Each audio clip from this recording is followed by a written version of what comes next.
Here are 10 insane tricks for advanced skateboarders. Up first we have the speed skater. So this is a pretty crazy trick where you're pushing, but you're alternating, jumping between pushing regular and pushing switch. And it gets its name from the obvious resemblance to an Olympic speed skater. This one can be pretty crazy, and it takes a lot of practice to master it. But eventually, once you understand the mechanics, it's not too bad. So the things you should know how to do first are how to ride a skateboard, how to push regular, and how to push switch. And the first practice step would be to start while standing still and put your foot on the board like you're going to push regular, and then practice hopping off that foot and switching your stance over to the other side of the board and landing in switch push position. You can practice doing this a few times until you're comfortable, and then you can start to try it while moving, but definitely start off slow at first. The main thing to focus on here is making sure you maintain proper balance and to just try and keep a nice rhythm while going back and forth. Then once you're comfortable with this, you can bring it up to full speed, giving it nice full pushes, and then add in a little bit of confidence, and you got yourself a nice trick.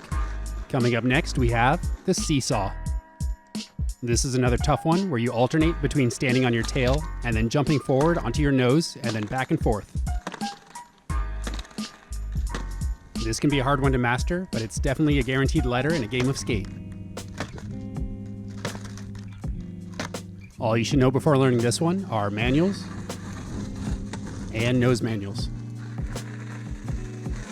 For the first practice step, I would recommend just standing on the ground without your skateboard and lifting up one foot. And then once you put that one down, lift up the other and try and balance on that foot. Do this several times until you're comfortable, and then you can sort of pick up the speed and start jumping from one foot to the other and back. And now we can move it to the actual skateboard, where you can practice just putting your tail down to the ground and balancing. And then practice the same thing, but going to your nose. And then little by little, you can speed this process up and go to the tail, and then to flat, and then to the nose and back. And then as you feel more comfortable, you can start to speed this up more and more. So you're just basically jumping straight from your nose to your tail and back and forth. And once you've had enough, you can just jump and land straight on the board. This one's really hard, but I think it looks really cool, so it's worth it in the end. For trick number 3, we have the blindside. For this one, you're going to ride your skateboard in a straight line, and then as you're riding, you use both your hands to cover your eyes and continue riding while blind. When this trick was first invented, most people said it couldn't be done, but eventually we saw that it was possible with enough practice and determination. Things you should know before trying this one are standing up, knowing how to cover your eyes. You should be able to ride a skateboard. And I personally think that being able to walk and cover your eyes at the same time is also a good lead-in for this trick.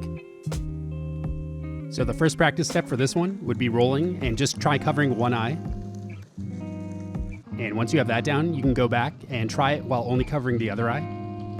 And now that you sort of have the feeling of having one eye or the other covered, you can go and actually try to cover them both.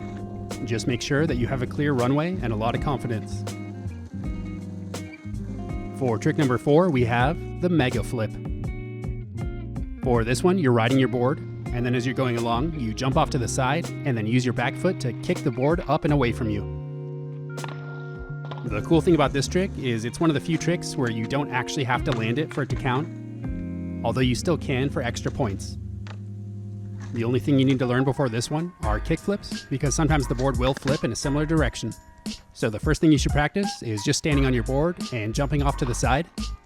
And then separately, while you're standing on the side of your board, you can put your foot underneath and start to lift it up to get a feeling for the weight. And then while you're still standing still, you can put these things together and sort of just jump off to the side and lightly lift the board up with your foot. And also a side note, you can practice this up against a wall or some bushes or something. And this way the board won't fly too far and you don't have to walk as far when you want to retry this trick. But from here, it should just be a matter of putting it all together and rolling, jumping off to the side, and kicking your board up and out. Coming up next, we have the blender. So this one's a really stylish trick that involves sort of doing a layback on the ground and putting the board between your legs, and then rolling over one direction and then back, and then landing. This one was actually invented by Neil Blender back in the 80s, and since then it's pretty much become every skater's go-to trick, but it's still kind of hard to learn. The first thing you should learn for this is being able to ride while grabbing the toe side of your board up near the nose. And then you can practice the same movement while standing still, but now you can add in the next step of crouching down and actually leaning back and flipping the board onto your leg. And now the harder part of this trick, which is the spinning part or the blender. To do this, you need some upper body strength and some good coordination, but basically you're just flipping over and over one direction, and then you bring it back the other way. And then to get the board back under your feet, you can pretty much do whatever works. I kind of just let it fall and I kind of kick it, and then I stand back up on it the best I can. Either way though, it doesn't matter how you get back up on your board, because if you can pull off the spinning part of this trick, then you're already way better than most other people. For our next trick, we have the double fakie pivot. So this is a really cool one where we use a stance that people kind of forgot about after the 80s, which is the double fakie, which is when you're riding backwards even more than regular fakie. So while riding in double fakie position, we just do a pivot and spin around to regular. Some things you should know before trying this one are how to ride fakie, and also 360 pivots. And really the only practice steps for this one are being able to stand on your board and then sliding your feet together like you're in double fakie position. And then separately, you can practice the pivot portion of this trick by just standing with your feet side by side on the ground and then spinning on your heels 180. And then you sort of just put these motions all together and you get into double fakie position and then spin around 180. For trick number 7, we have Nollie.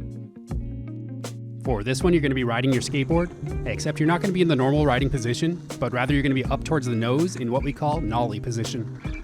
This one can be extremely awkward if you're used to riding regular, because for this one, instead of having your back foot on the tail, you're actually going to have your front foot on the nose. The only thing you should know first before trying this one is how to ride hang 10. So for the first practice step, I would say just stand on the flat ground and practice standing on your front foot. This should get you used to the weird feeling of having your weight towards the front of the board rather than the back. And then next, we can actually stand on our skateboard, but this time stand in that nollie position towards the front. And this may feel really weird at first, but you can try bending your legs to give yourself a lower center of gravity and make it easier to balance. When you're comfortable with that, you can try by rolling really slowly and just standing in this position. And then once you're more confident, you can take it up to full speed. Up next, we have the one-handed spin. For this one, you're riding at a moderate pace, and then you kick the board up into your front hand, and then you start to spin it around as fast as you can.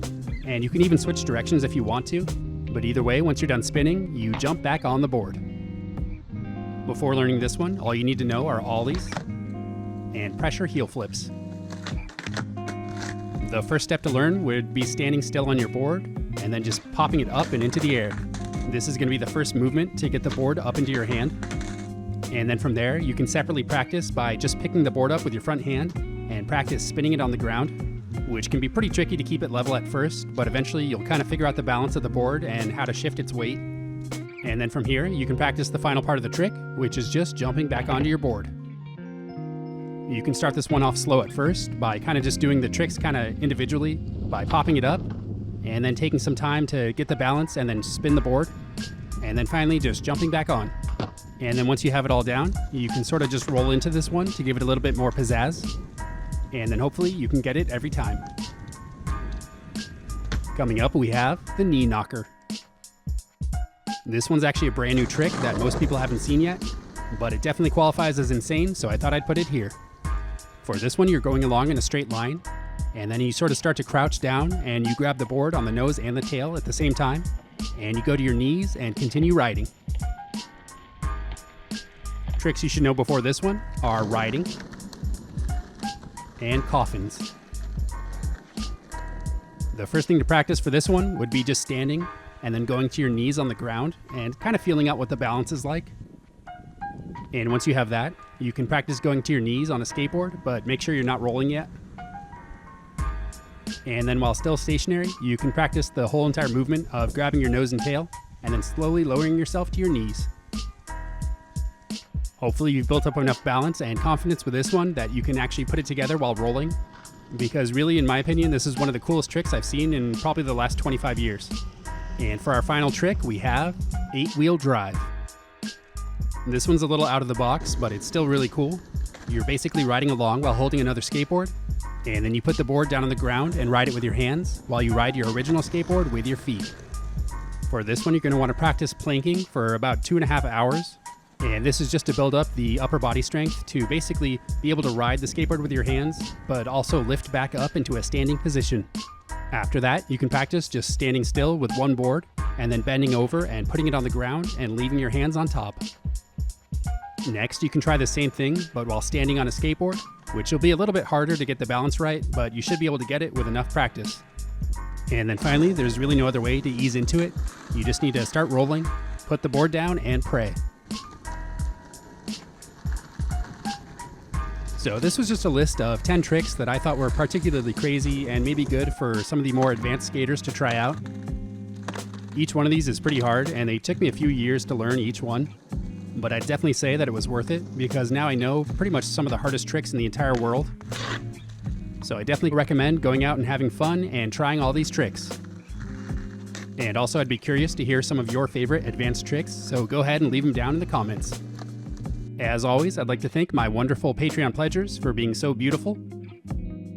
And besides that, I'd like to thank you for watching, and you can like and subscribe if you want.